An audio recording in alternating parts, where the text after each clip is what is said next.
Good evening and Assalamu alaikum. Welcome from ThinkFest Conversations Online. My name is Yaqub Khan Bangesh, and today we are extremely privileged that we have an excellent panel for us here today, discussing very timely issues that are of concern to us in Pakistan, in South Asia, but in fact around the world. And we are very grateful that in this conversation today on the US and South Asia strategy or confusion panel, we have two eminent scholars with us today, and experts, scholars and experts on the region today discussing this issue.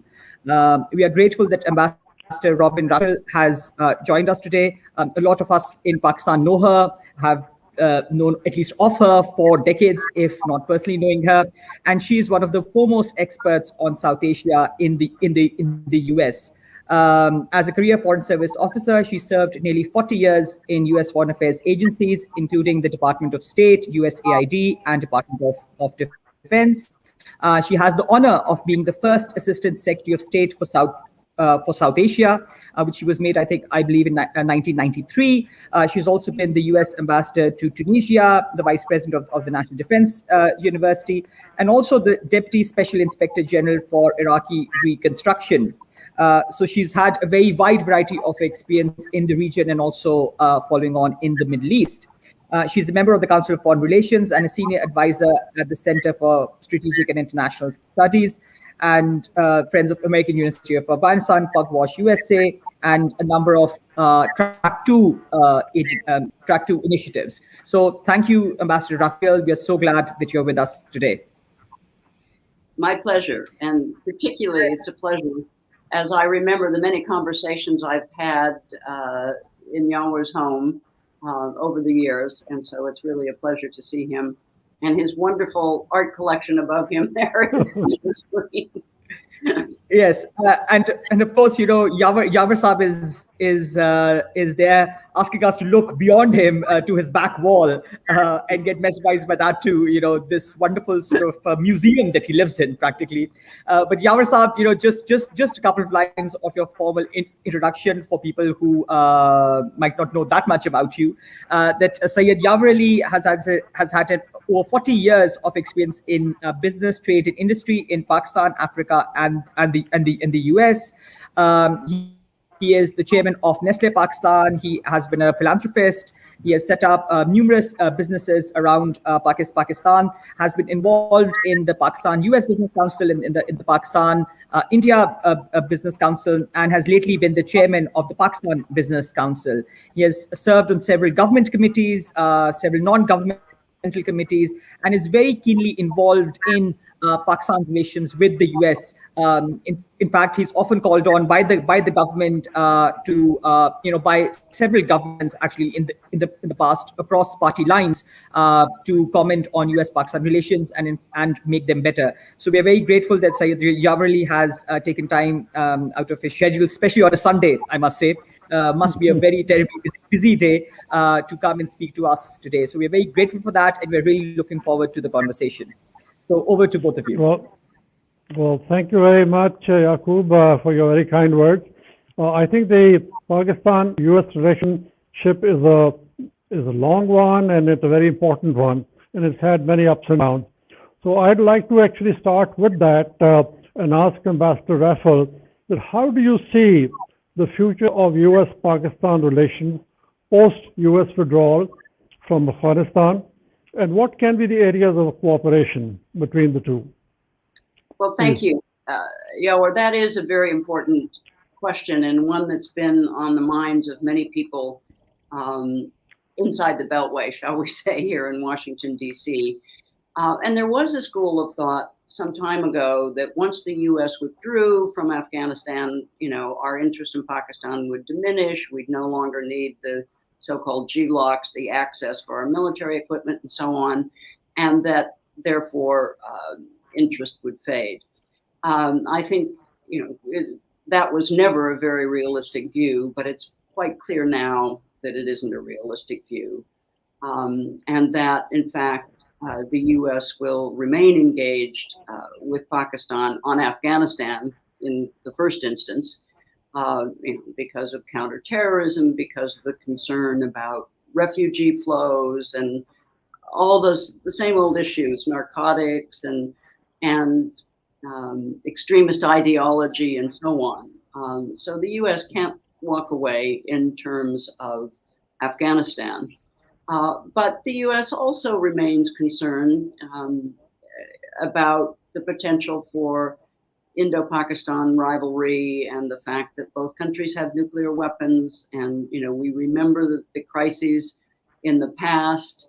And so that concern is still very much with us. And so these kinds of issues provide a near-term common ground, not necessarily ground on which we totally agree, but in which we're both interested. So I think in the immediate near term, those will be the sorts of things that we're discussing. I would add that in the longer term, and this is something I've said over and over in public fora for 25 years, Pakistan is not an unimportant country.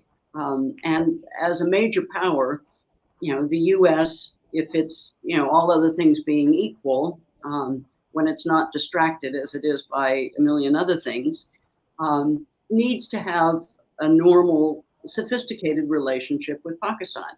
It's a big country. We know it's a strategic location.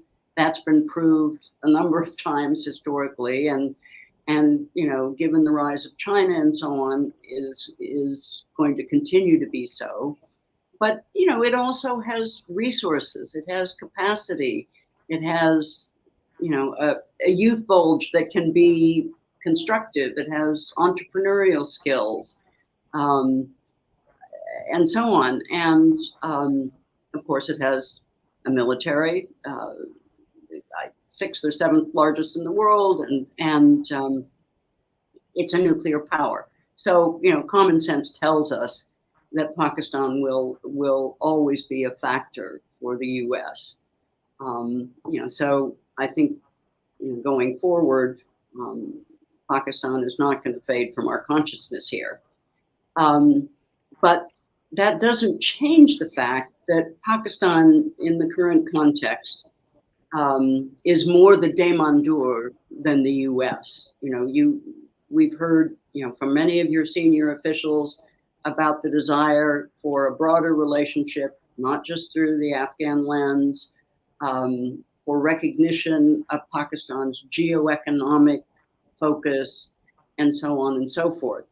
But the content for this kind of relationship, particularly on the geoeconomic side, just isn't ripe yet. And I think I'm often asked, what can Pakistan do to make all of this more real and to have a better chance of getting the kind of normal economic and political relationship that it wants with the U.S. And I would make a couple of points in that regard. And the first is, and I don't mean to be facetious here, but I think it's time for Pakistan to stop complaining about the past. The past, Pakistan has felt used. I think everybody understands that, but it's been said so many times that it doesn't resonate anymore in the U.S. And I think another point, it's very important not to make the relationship about money. Historically, and certainly in the recent time with Afghanistan in 2009, and I was personally involved in this, we had the Kerry Lugar-Berman legislation for economic assistance, and of course we had the Coalition Support Fund and so on the political side. And the money factor complicated things, and I think it's best to kind of leave that aside. And then most importantly, and this is difficult, but Pakistan needs to get its own house in order, its economic house in order. Any country that is repeatedly dependent on the IMF to bail it out financially is going to have a hard time, exercising its own sovereignty because of this outside dependency. And, everyone, Pakistani economists, outside economists, everybody knows what needs to be done in terms of the restructuring of the Pakistan economy and knows the constraints, political and otherwise, but that kind of needs to be done. And, I think that would go a long ways to giving Pakistan the voice vis-a-vis the United States that it seeks. Let me stop there because I'm rambling on. But thank you very much. I think you've given us a number of points to look at and implement. Now, you've been in both sides, so if you could kindly share the insights, how foreign policy is formulated in the State Department and the role that the Department of Defense plays in framing it. Okay, well, in the United States, like many countries, there's a process, and there's an interagency process, and each agency formulates its own approach, and then there are a variety of interagency meetings in an effort to reach consensus on how to solve some particular problem or what policy we should adopt. It goes up the chain if consensus can't be reached, finally to the president if that's required.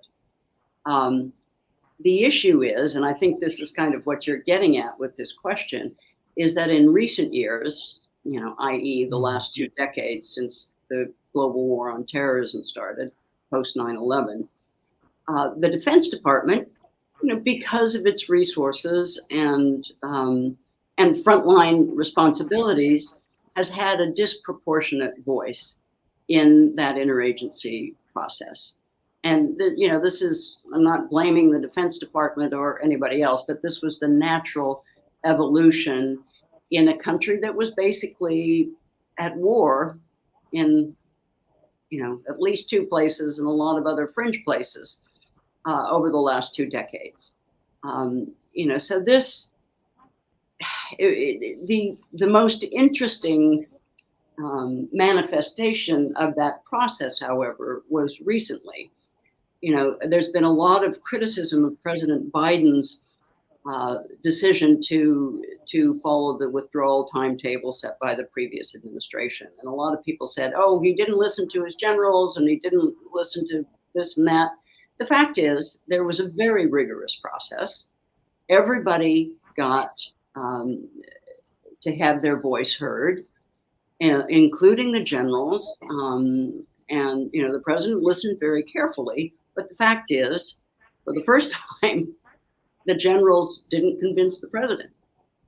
And I don't know if this is a watershed moment, but it certainly was a sobering moment to people who watch our process, particularly DOD. So that being said, aside from the global war on terror, the U.S. interagency process has become more populated in recent decades. It used to be there was the State Department and DOD, and of course the National Security Council, but maybe the Treasury Department and so on. There were just a handful of really significant agencies. Now there are many, many more. Department of Homeland Security, the Center for Disease Control now, and so on. A lot more agencies, both in Washington and in the field. Representatives, it used to be the State Department and DOD and Commerce Department. Now you have a whole host of other agencies overseas. So it's a much more complicated environment.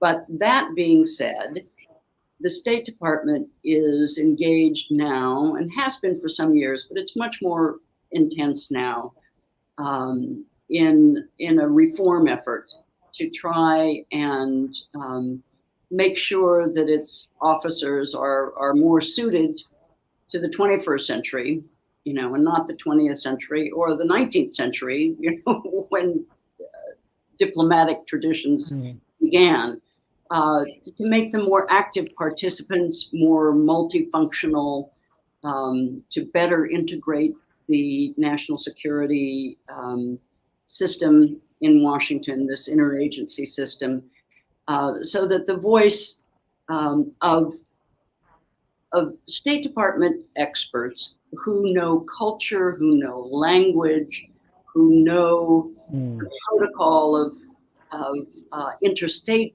relations, which were kind of pushed aside in the last 20 years, but have been demonstrated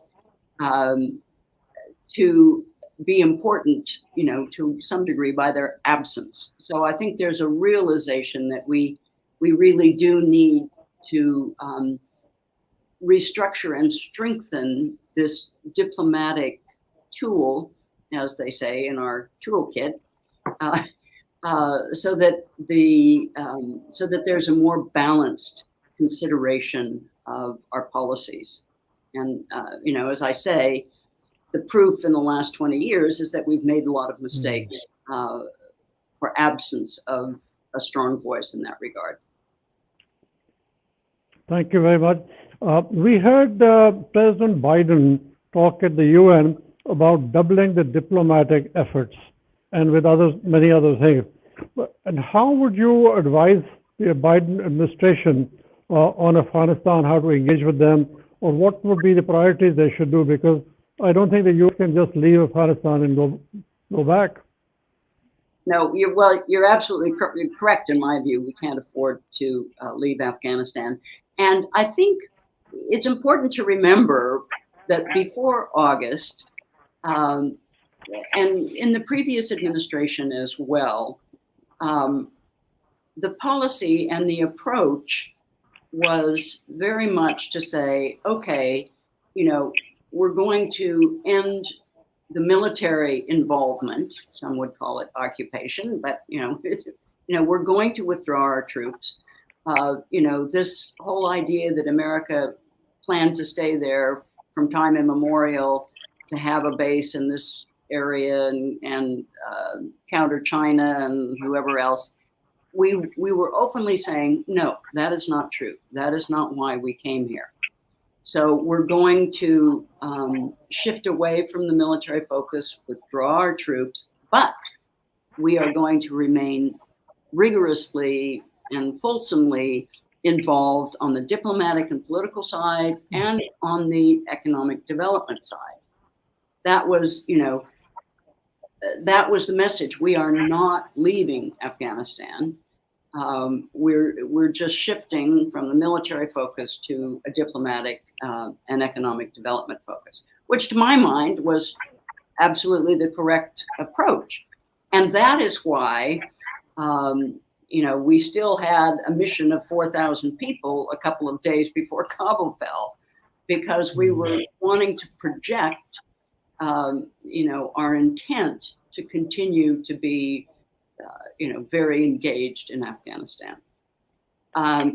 So a lot of that kind of went out the window when Kabul fell. And so we're rather scrambling still to figure out our approach. And there are urgent matters that we've been dealing with, as everyone knows: evacuation of American citizens, and scrambling to make sure we have counterterrorism capability, and so on. And now there have been, happily, some changes on the humanitarian side, in that the U.S. Treasury Department has given waivers to NGOs to be engaged in humanitarian activity. And I think many of them are prepared to stretch the definition of humanitarian as much as they can, to help Afghans in every possible way. But we still haven't decided really how to interact with this new Taliban government. I think there's a universal consensus, which of course we share, that there should be no formal recognition of this government yet. The U.S. view, and I think the view, of everyone on the outside looking in, is that's kind of the last remaining leverage we have over the Taliban, and that we should hold back in that regard. So there's this whole gray area of how do you engage to influence, but not imply recognition? Now, as you know, some embassies have stayed. Pakistan's embassy has stayed in Kabul. So have the Russians, so have the Chinese. And I think the US really needs to consider the ramifications of sort of ceding the field of direct interaction and engagement with the Taliban in Kabul to others.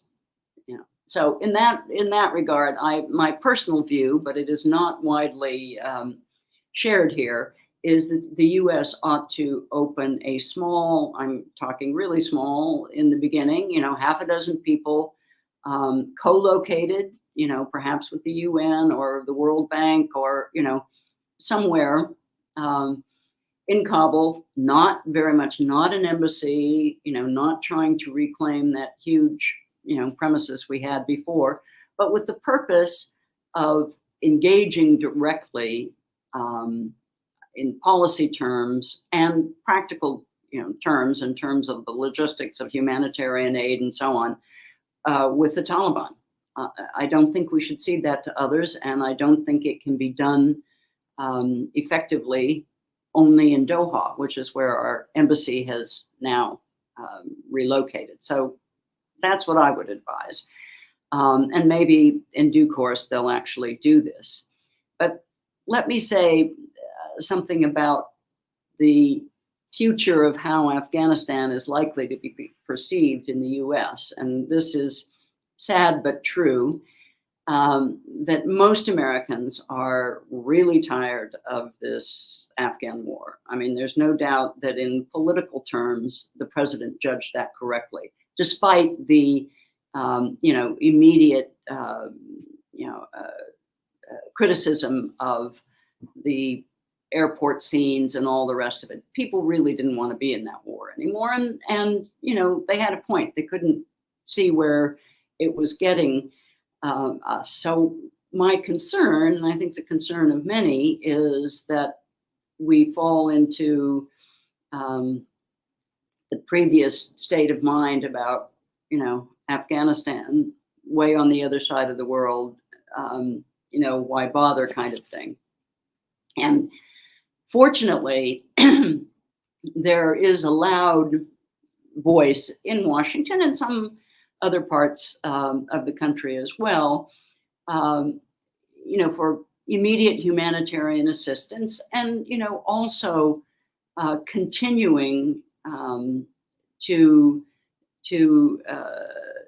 support the women, human rights activists, civil society, and so on, that grew up over the last 20 years and had become an important part, at least of urban society in Afghanistan. And I'm hoping that that voice continues, because, you know, my personal view is we really owe it to the Afghan people to continue to support them in their political and economic evolution. You know, after all our engagement of the last 20 years, under which, you know, not intentionally, but under which the Afghans suffered tremendously, it is our responsibility now to stand up and support them.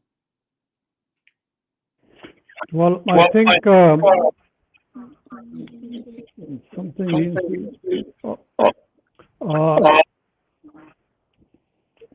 Mr. President Biden, I think, started his U.S. speech by something similar. He said, finally, the U.S. is not at war.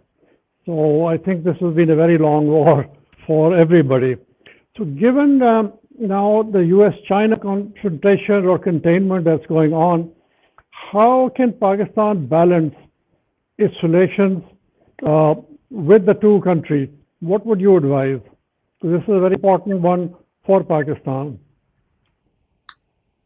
That's a very important question, and I know it's on everybody's mind, especially in Pakistan. And, you know, there's no doubt that the U.S.-China rivalry is the rivalry of the 21st century. And, it will continue. And there's no going back to the time, in the 1970s when Pakistan served as a bridge and facilitated the US-China opening, when China was still a very poor country. And, for geopolitical reasons, the US had decided they needed to develop relations with China, which to my mind was a sensible thing. But what happened for the US, in my view, is we sort of lost the plot on what China was actually doing, how rapidly it was growing, how sneaky it was being on trade issues, stealing technology here and there and not really abiding by the World Trade Organization rules. And we saw that, but we didn't really know what to do because we continued to hope that the basic view that the economic opening would lead to a political opening would somehow become true. And of course, it didn't. Quite the opposite. The economic opening and the bringing of hundreds of millions of people out of poverty and the rapid growth and so on, it's almost as if the opposite has happened on the political spectrum, with Xi being very authoritarian and determined, and now determined in his competition with the United States. So we were kind of behind the curve, which I think explains why we're so, headstrong now about this competition. So what can Pakistan do, given Pakistan's relationship longstanding with China? I think one simple thing is to develop a more realistic, substantive narrative or set of talking points about Pakistan's relationship with China. So often when officials are asked about Pakistan's relationship with China, they say, oh, well, China's always been nice to us and, we're long-term friends and they've always been there for us in a crunch and so on. And that doesn't work anymore. I mean, I think Pakistan, first of all, needs to think through this relationship. But to my mind, the basic elements are they're a neighbor, you share a border, they're a big state. They, you have a rivalry with India. You need some way to balance that, and China helps to do that. China has come in this particular phase of its development to a lot of resources that it's offloading in its Belt and Road Initiative, and that is benefiting Pakistan with CPEC and so on. And I mean, to be honest, China doesn't lecture you guys as much as some of the rest of us do, and so on. So you need to describe that relationship in practical terms, I think, to the outside world. I know Pakistan resists and is articulate about saying, don't put us in the China camp. We're not in anybody's camp. And I think you need to keep that message going. I think you need to really consider, soberly, what the Chinese investment in Pakistan actually means. And I know from the US side, you've heard a lot of scary language about debt trap diplomacy and all this sort of stuff, much of which I think is not well-founded, actually. I mean, I think China's motives are not debt trap diplomacy, but rather political influence. But it doesn't matter. You need to consider, what the debt is going to mean in the future. And whereas, for example, I believe what people say about Waterport, it's not meant to be a China military base of any kind. That's not the point. I'm sure that's true. But what might happen 10 years in the future? I think Pakistan needs to carefully consider all of that. And then finally, I think Pakistan needs to look for opportunities to be helpful to the U.S. in its own relations with China. I mean, the U.S. does actually share some common interests with China on the global front. One is terrorism, another is climate. So how can Pakistan be helpful with such issues with both the U.S. and China? China has been advising our government to keep our relations well-founded with the U.S. So actually, you're right, we need to build independent relations with both China as well as the U.S. Now, you mentioned India. So how will the U.S.-India relations affect the equation with Pakistan? They formed a Quad, and there was a recent meeting of that as well. So how do you think we should play that? We should look at it, and what can we do about it? Thank you. Yeah, this is a big question, and when I was assistant secretary 25 years ago, of course, it was the opposite. It was Pakistan that had a powerful lobby in Washington, and India was still viewed, pretty much as a protege of the Russians and so on and so forth, even though that was less and less so. But it was really the reverse from what it is now. It is, of course, true that the U.S. is developing a strategic relationship with India, and it's doing so for very obvious reasons. The first being the rivalry with China. I remember when the U.S. when the U.S. government went to the Congress, the administration went to the Congress to sell the nuclear deal with India, 15 years ago. The main argument was to get India on our side in terms of countering China.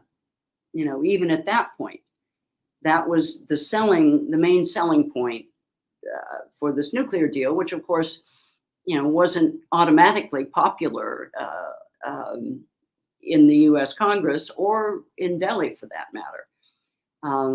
So this strategic, balance of power aspect of this has been growing and started actually some time ago, not just yesterday.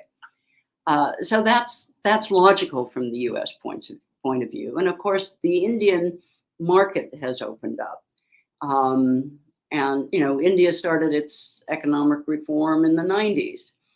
Now, it's not by any means totally open, and it's not by any means easy for U.S. investors in India. But India is a big country, and we have sold billions of dollars, particularly of defense equipment, in recent years. And that, of course, is very popular in the U.S. The Indians also have a very powerful lobby here. The Indian diaspora is confident, accomplished, involved in politics, and India has, like many other countries, and like Pakistan used to, employed the service of some very sophisticated lobbyists in Washington. So the result of all of this is that the U.S., appears to be taking India's side in issues of concern between India and Pakistan, the biggest one being Kashmir. The U.S. is, pretty clear about not wanting to get involved in that, saying it's bilateral, kind of turning a blind eye to human rights abuses there, and so on. So that, is going to continue because, it's in the U.S. interest to have this relationship with India. But I would say two things. Again, going back to my litany of reasons that the U.S. needs to have normal and sophisticated relations with Pakistan. All of those reasons still exist, and I think it's also true that in Washington, people are beginning to understand that the bloom is a bit off the rose with India, in part because of the behavior of the Modi government, in part because there are lots of disputes on the economic side, business side, trade, so on and so forth. And also because India, and I would say to its credit, wants to remain independent of any alliance structure. I mean, it doesn't want to be in an alliance with the United States against China, which is what the US would prefer because that's simpler, right? But India is resistant to that. So the complexity of all of this is becoming more obvious in Washington. That India has vulnerabilities. India is not going to, do exactly what the US says and give it what it wants when it wants it, and so on and so forth. So that adds, some texture to this whole thing. And I think what Pakistan, needs to do is, number one, I mean, other than the things I listed before, like getting its economic house in order and so on, so that it's a more attractive economic partner to the US and so on and so forth. But, Pakistan needs to be more active in the whole, call it public relations, media, social media, that whole space. India right now is winning. And, Pakistan's aware of this, having discovered this, activity in Europe over the last 15 years. Whether it's fake news or whatever, Pakistan needs to deal in that space a lot better. And, to look for opportunities to be useful to the US, to continue an emphasis on people-to-people exchanges and all of that kind of thing. It's a not an overnight process, but I think there are things Pakistan can do to demonstrate its value as a partner to the US in appropriate sectors and in appropriate proportions. That would be good for the US, and that would be good for Pakistan. Thank you. I think there's an effort now from our current administration to reset the relations with the US. And as you rightly said, you have to change the narrative. So one of the proposals is that you build different platforms. And for example, business to business could be one platform. And because the US business is also private sector, so the government really can't do very much on that. Secondly, it could also be the legislator to legislator. Our National Assemblies with the Senate and Congress of the US. A third could be, think tanks to think tanks, which are influential in both countries. And of course, people to people is important. The soft power speaks a lot, and I think India has done it well. And finally, the military to military. So how would you think if we do something over the longer term to reset our relations with the US? Yeah. Okay. Well, of the things that you suggest, first of all, the easiest one, military to military, will continue, and I think is reasonably robust and important. So that should continue. I think the business to business idea is very good, and I would add to that there needs to be some very fine-grained, specific effort to identify not only sectors, but individual opportunities, almost company by company, an American company in a Pakistani investment opportunity, serious, at least in the beginning, hand-holding and leading people, to the opportunities in Pakistan so that you can build some momentum. I mean, I know, and you know better than I, the opportunities are there, but the kind of general trade delegation doesn't always make the specific connections that need to be made. So I think that is important. The congressional side, in theory, is a good idea. The problem is, to be practical, we've tried it many times before, not only with Pakistan, with other countries, and our members, just aren't as interested as I think they should be in building this connection. And this doesn't mean it shouldn't be tried, but everybody's busy. And, when congressional delegations come to Pakistan, where do they go? They go to Islamabad and they go to Rawalpindi, and they meet the leadership, and not as often as one would wish do they meet their counterparts in the parliament. So, but there's certainly good reason to keep pushing that, because it is important. It is important. I'm just being practical in terms of what is possible in that regard. Think tank to think tank, I absolutely agree. There have been, some efforts here. There's a new program at the Atlantic Council for Pakistan. I think there's certainly been an effort from your side, from your national security advisor, who's very, understands a lot about the think tank community, to try and build these bridges. I think that's excellent.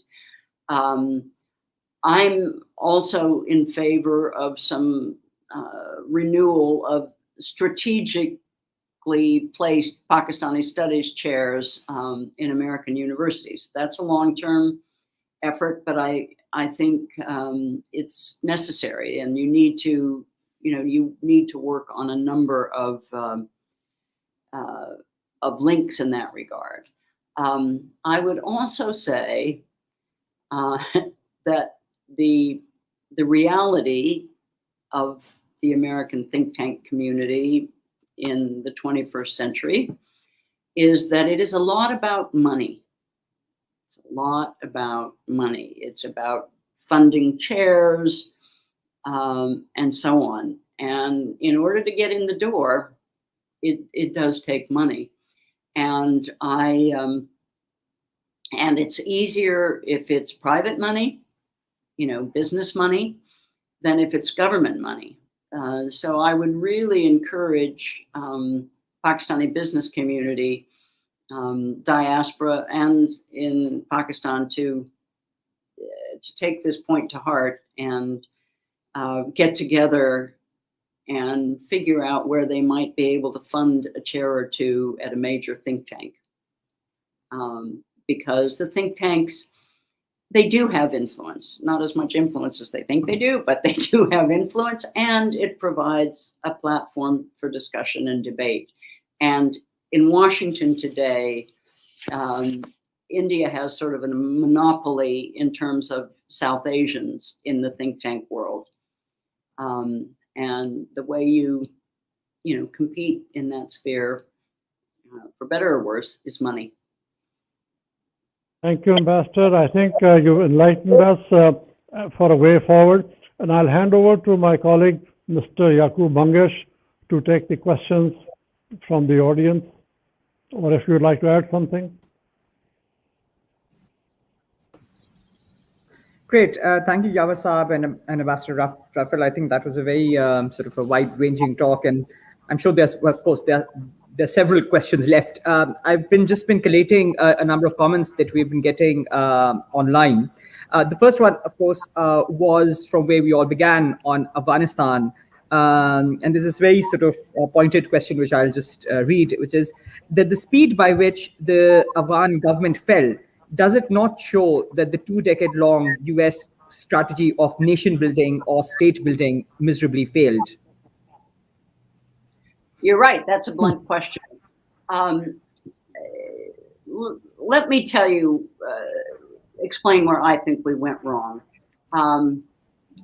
The idea of nation building, which is a little bit pretentious, but the idea of trying to help another state, another government build institutions, adopt, modern technology and how you design your finance system and your personnel system and whatever else. That has been what international assistance has been about for decades. So, that's not a bad idea. The problem in Afghanistan is several-fold, but in the immediate sense, we were so intimately involved in the Constitution and the selection of the leadership and the management of elections and so on and so forth, that Afghanistan lost agency. And that is a fundamental point. The Afghan people lost agency. Secondly, and this was true in Iraq as well, much too much money, much too fast. So there was no way that corruption wasn't going to be rampant. There was just no way. And we were in such a hurry that our assistance people didn't have the time to really talk to the Afghans about what their priorities are and, what kinds of reforms could move more quickly, which ones had to be moving more slowly. So it was sadly designed to fail. I would quite agree. And, we tried to argue that the military weren't a occupying force. They were an occupying force. They sat like, imperialists in the middle of Kabul in this huge compound. So it just wasn't structured right from the beginning, not to mention the fact, and, to give Pakistan its due, they told us this many times and then they gave up saying anything. We should never have gone to war with the Taliban. Our target, was Al-Qaeda. So we made a lot of mistakes, but more recently, the mistake we made, once we started negotiating with the Taliban, we really needed to move quickly to a political transition in Afghanistan. And we just couldn't make ourselves do that. The Taliban had been perfectly clear and consistent from the beginning. They were not going to negotiate a deal with what they viewed as a puppet government. Never going to do it. They had said they would negotiate with other Afghans and that people from the government could be within that circle. But it was, it was never going to be a deal with the previous government in Afghanistan. And the US struggled to face up to that, because basically what it meant was that we needed to tell the government, despite all the Constitution and the elections and all this democracy philosophy we had talked about, that actually, in practical terms, they needed to step aside and allow a transition to occur. And politically, we just never got the nerve to do that. And, this is why this all happened, because while Americans, I really do think in the first year or two, the Afghans thought, oh, the Americans are here, and the Taliban were no good. We were isolated, and they were too harsh, and they were awful, and now they're gone. And the Americans are rich, and they're going to, develop our economy and provide us jobs. That happened. It didn't happen for the most part, except in the Kabul bubble and some of the other cities. So naturally, people begin to think, what are these Americans doing? And then, they're dropping drones on us and all this sort of stuff. So bottom line is, and, this is kind of a harsh judgment, but the real reason the Taliban were able to do what they did, and in addition to the fact that they were clever in their strategy, but it was because the government was profoundly unpopular and was not delivering. And on top of that, they were partners with the occupying power. So that's what happened in my interpretation. Well, that was certainly a recipe for disaster. But let me just kind of add to this. I was speaking to another American diplomat a couple of weeks ago, and he had actually served in Afghanistan in another capacity about five, 6 years ago. And he said that, one of the consistent things that came in from the Afghans was that if you militarily completely leave, no government, no Kabul government will be able to withstand a Taliban onslaught. And he said, 5 years ago, this was very clear. So do you think that was just a miscalculation that, and as you also mentioned in your talk, that the Americans wanted it to be more political and economic help rather than military, but just taking the military out and, turning, quite literally turning the lights off. Do you think that that was a bad idea, that a permanent American base there for at least, another few years would have made some sense? Or do you think that that's just hindsight, we're just trying to find reasons? Well, first of all, it was conventional wisdom for some years. Everybody used to say if the U.S. military pulled out, the government wouldn't last 6 months. That was the, sort of seat of the pants estimate. But again, I get back to the problem, the issue that you needed a transition. You needed a transition. Of course, I mean, that wisdom was of this chap, was proved as we were pulling out. The government fell. But what the intention of all of this was to get a transitional government in place before we withdrew. And, the pieces just didn't fall into place, for various reasons. And you got what you had. Now, so that's one part of the answer. The other part of the answer is the idea that we could have just stayed. I think the president's been very correct about that. If we had stayed, we would have been at war again with the Taliban, and, with no goal, with no end in sight. What was the point of that? And, frankly, I really commend the president's courage for calling out that fallacy, that we could have just stayed. Now, that being said, another point is that had we been able to negotiate a transitional government, which I believe was possible, but only if the past government would have been willing to step aside, I think it was possible that you could have convinced a transition government to invite some international assistance in dealing with their rivals, i.e. ISIS and others, and the way such a thing would have had to been done would have had to been a request, not just us announcing that we were going to stay. I mean, the sort of, the presumption of that we could just stay in somebody else's country as long as we wanted, I think is very unrealistic. And we had lost the understanding of the reality to most Afghans that we really were an occupying power. And that, nobody really likes that. People say the Afghans don't like, nobody does. But certainly the Afghans don't. So, true. There were, as they say, mistakes were made. Well, I do want to move to India, Pakistan thing, because I've got questions on that. But someone just sent me a question saying that when you talk about a transitional government, doesn't that really mean that the governments that were elected under the US, both Karzai and Ghani, were actually then illegitimate and didn't have any public support? Legitimate, illegitimate, these are strong terms for a situation that was very fluid. It had lost popular support. That is blindingly obvious. That's why it fell apart. So you can call it illegitimate, but I don't think those terms are useful.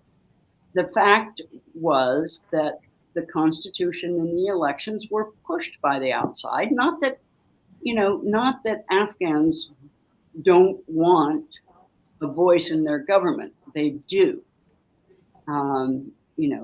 Everybody wants a voice, but how that is manifest and so on and so forth, many people recognized that the Constitution was too centralized, had flaws, needed to be revised, and so on. So, it. But do you let me just sort of interject here. Do you think that the current government was only unpopular, or do you think it was from day one, even when like Karzai came in the first time and the first elections and everything, they remained unpopular, or was it more particular to the Ghani sort of current?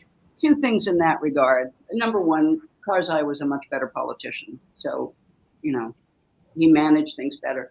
But secondly, I think it was a slow erosion. That the system and the structure wasn't working for the ordinary Afghan, and the corruption, the corruption was very broadly perceived. It doesn't take an educated person, or someone who can read and write to smell the corruption and realize it's there. And that was just really damaging. I've got a question on India and Pakistan, and it says, the US has always been on a tightrope between India and Pakistan, and yet never seems to resolve issues. Your talk suggests that the tensions will continue. Is there a way for the US to escape this? Well, it's not the US that has to escape. It's India and Pakistan that need to escape. But, my own personal view is that the US should find a way to help both sides find some common ground. This totally standoff, not our business. You all sort your problems out bilaterally. I think we probably could be more helpful, and internationally we could be more helpful. And I think if we had more time to consider our policy, which I hope in due course we will, right now, as everybody knows, the US is distracted by many things. It's China, it's Russia, it's climate, it's our southern border, it's internal issues. So South Asia doesn't quite have the priority in terms of focus that I wish it had, and hopefully it will have, so that we can have a more nuanced policy. Because I think that's important. But I would also, again, reiterate, it's not our problem. It's the problem of the region. True. There's another rather interestingly worded question. It says, and it kind of relates to what we're talking about Afghanistan, but here it's of course focused on Pakistan. And it says, it seems that the more US spends in Pakistan, the more unpopular it actually becomes. Doesn't this require a strategic rethink? Sorry, the more the US what in Pakistan? Spends in Pakistan. Oh, spends. Yeah. The more unpopular it actually becomes. That's my favorite theme. As I was saying, don't make it about money.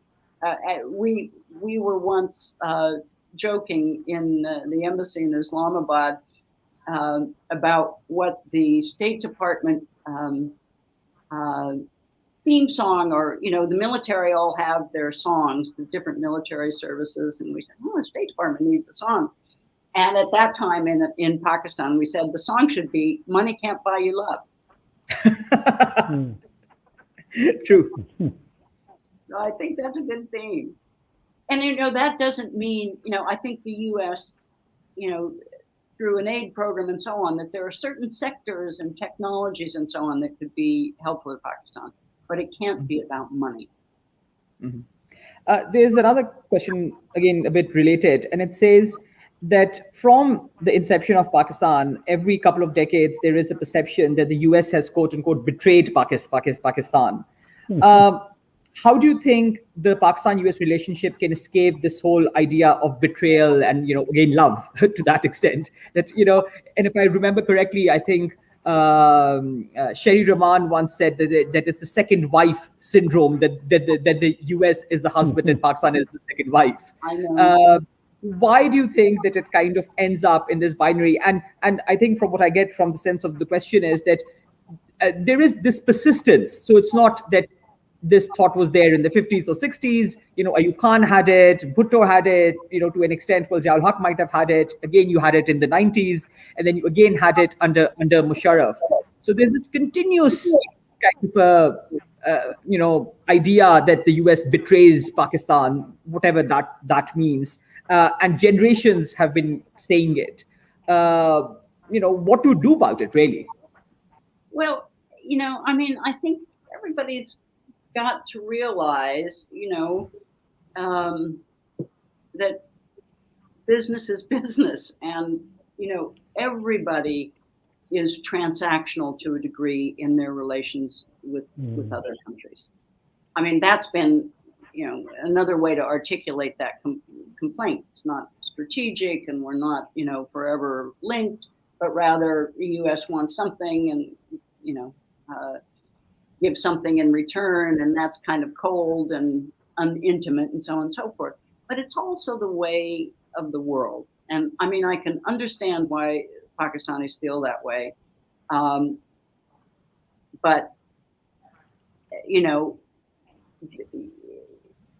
they need to be less sensitive, develop a thicker skin.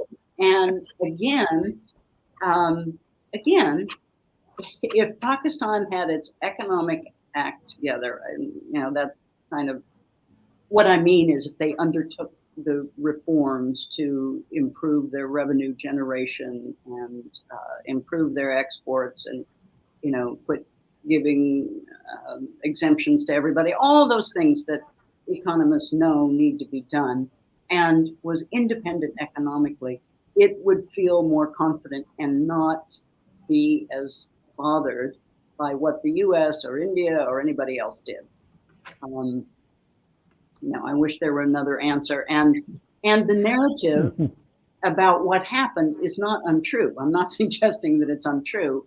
I'm just suggesting that Pakistan needs to be less concerned about it. And if it puts its house in order, it will be less concerned about it. Well, as you know, the second wife is always a lot more sensitive. Yeah. We'll take one last question, which is about something that we haven't really sort of discussed here. So I'm quite happy that it came in. It says the US allies in the Middle East are all against Iran, and the US would have to develop a strategy to deal with the regime in Iran. Is there a role for Pakistan in this? First of all, I do think the U.S. needs to rethink this sort of demonization of Iran. I mean, not that Iran hasn't been on the wrong foot for some decades now, vis-a-vis the United States and others. It certainly has. So, but again, to be practical and thinking diplomatically, doesn't serve anybody's purpose ultimately to isolate that big of a country, and a country that has a lot of skills and resources. And my theory has always been sanctions are only useful until you have to implement them, and once you implement them, you sort of lose leverage, and also create a lot of harm to the ordinary citizens, which is not really the object of the exercise. You're trying to influence the government. It never works, with these sanctions once you implement them. So the U.S. does need, and I think that's underway. I mean, obviously, this administration has been trying to rejoin and slightly reformulate the nuclear agreement, the JCPOA, with Iran. I think that's a good sign. They know that politically here, Iran has become such a flashpoint, especially in the global war on terrorism era, that we know there has to be some additional, movement on the part of Iran to actually improve the bilateral relationship. But I think there's serious thinking going on about that, and Pakistan should look for opportunities to use its ties with Iran to be helpful. I don't know explicitly what they would be, but it's the sort of thing, that could be helpful to the overall situation and make Pakistan, appear, more positively in the eyes of the U.S. Mm-hmm. I'm just sort of tempted to add one sort of slightly overarching question by the end of it from my side now, is that if you could comment on, sort of what is well, under Biden, what would be sort of the great big thing that the US would want to do? And I'm taking cue from, the whole recent, US, Australia and the UK agreement, and of course, France's reaction against it. Is the US approach to the world changing in any fundamental ways under Biden? How do you perceive that? Because, of course, we've already spoken about China, and we know about a lot of the things that have been going on from last decade or so. But is Biden going to change anything fundamentally, you think, in terms of in terms of the US foreign policy? In terms of the policy, not so much. But in terms of the practice of diplomacy and the means by which we try to implement that policy, I think he is trying. The whole thing of going back to rebuilding alliances and strengthening our diplomatic forces and so on and so forth. I think that is his intent. I mean, again, as I mentioned, the U.S. is really distracted with a lot of things right now. But in terms of our overall posture, the competition with China is going to continue. The concern about terrorism is going to continue. Concern about Russia is going to continue, and Iran, and so on. So none of those things are going to change starkly. But I think we're going to try to be using different tools and to be getting more people on our side. The whole business with France and Australia and the submarines could have been handled better. But as an outside observer, and I'm not big on submarine technology and so on and so forth, but if the Australians wanted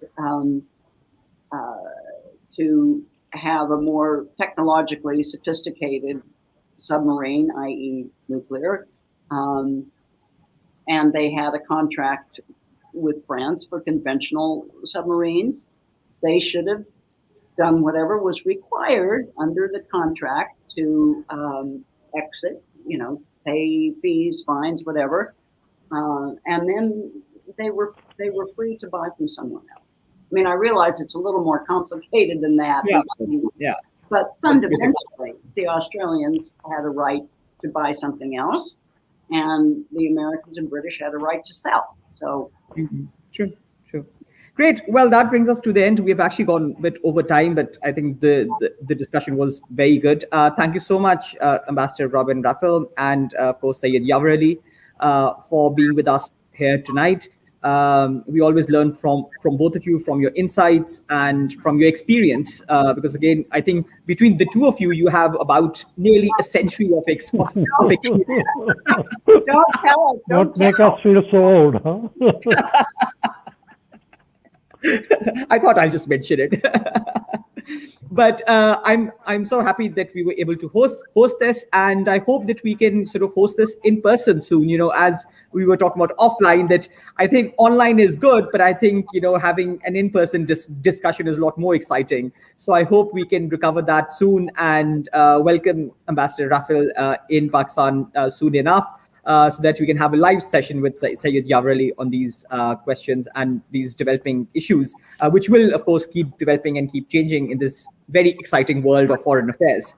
So thank you both again for joining us, and thank you to the audience. We have had questions from about 3 or 4 countries. So we have lots of people, watching us from Pakistan, India, Bangladesh, Sri Lanka, the US, and the UK. So thank you all, and have a good afternoon or a good evening. Thank you. Thank you very much. Pleasure. All right.